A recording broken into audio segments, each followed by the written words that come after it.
quick live as I walked to the GOB.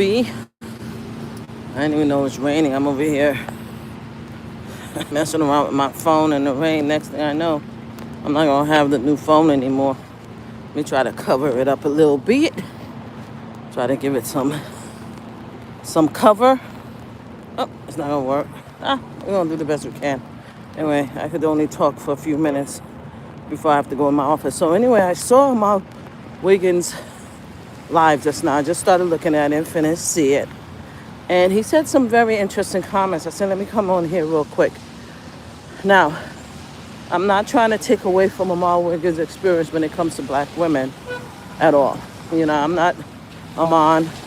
I could just imagine what he goes through in his regular life. So it's not that. But I'm interested in his comment in which he says that black women are the most phobic of LGBTQ than YT women. I find that to be interesting. That was a very interesting comment.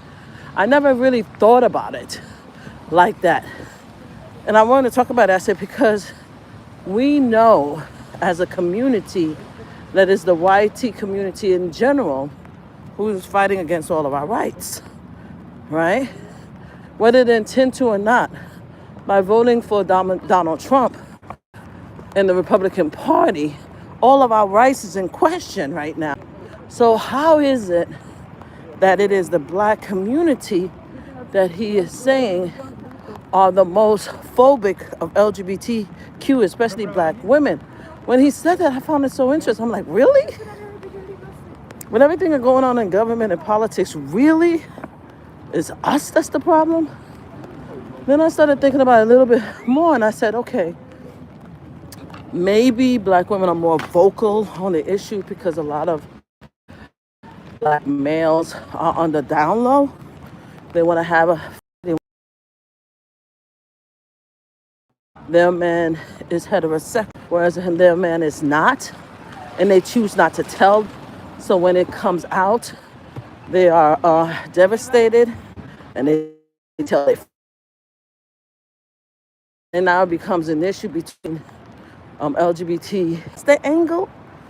I don't know. I mean, like, I was so surprised when he said that. He said that, Mom was going to say that out of all the colors that he met of people, the diverse people, black women are the one that was the most haters to him in his 30 years. That's wild. Now, of course, I saw the video of the black female attacking the LGBTQ good-looking black guy at the grocery market. I heard that she lost her job, and she should have. We don't know the whole story, but based on what she said, you shouldn't dress like that. So it looked like he had on, he's an attractive guy. In my opinion, maybe she was flirting with him a little bit because she was trying to get his attention, and he must have said something. He must have said, no, thank you, or something, and she fell away. She said, you shouldn't dress like that. Because we all know that when good-looking men in general, wear gray sweats, we look. So maybe she fell away, but that because she fell away doesn't mean that she has a right to attack him and disrespect him and tell him to put on clothes. He don't have to do anything at all. It's like men or other women telling us as women, if we want to wear our little shorty shorts and our little tank tops and we want to wear our midriff, it's almost like them telling us put some clothes on. Who the hell are you? Tell anybody how to dress. If a person feels comfortable, then you have to respect it. You don't have to like it, but you have to respect it. You have to keep it moving. The fact that this woman followed him and attacked him, she's lucky he didn't backslap her. He showed a lot of restraint and stuff like that. And just to look to see what the hell she's talking about. Yeah, he's a good-looking black male, and he's wearing gray sweats. Now, I can tell you that at one time in my life, I did meet someone in a blind date. This is a crazy story. And this guy had also a sweatpants, and he was carrying his front extended, if you know what I mean. So I was walking down the street. I couldn't even look at him because you could see his size because his front of his pants extended. I was so embarrassed and humiliated. But I acted like I still spoke to him as I walked away quickly. and I acted like I couldn't see what was going on. So, but even in that case, when it happened to me, because it did happen to me, sorry guys, even in that case, I was polite to the guy.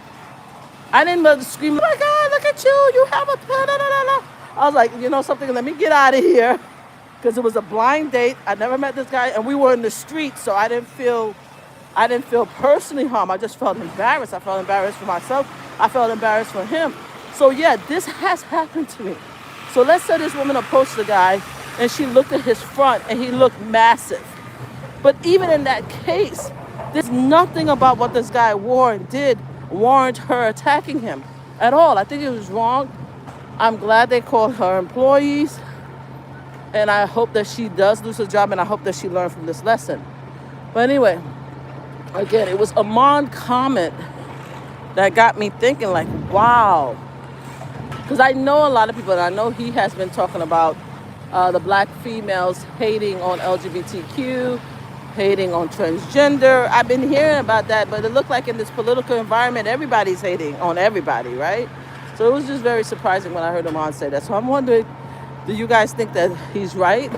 That and no disrespect to my white tea brothers and sisters, but mostly, most white tea men put us in position, and more than half of white tea women put us in this position, our Latinos too, to have Donald Trump, who is dragging our rights through the gutter.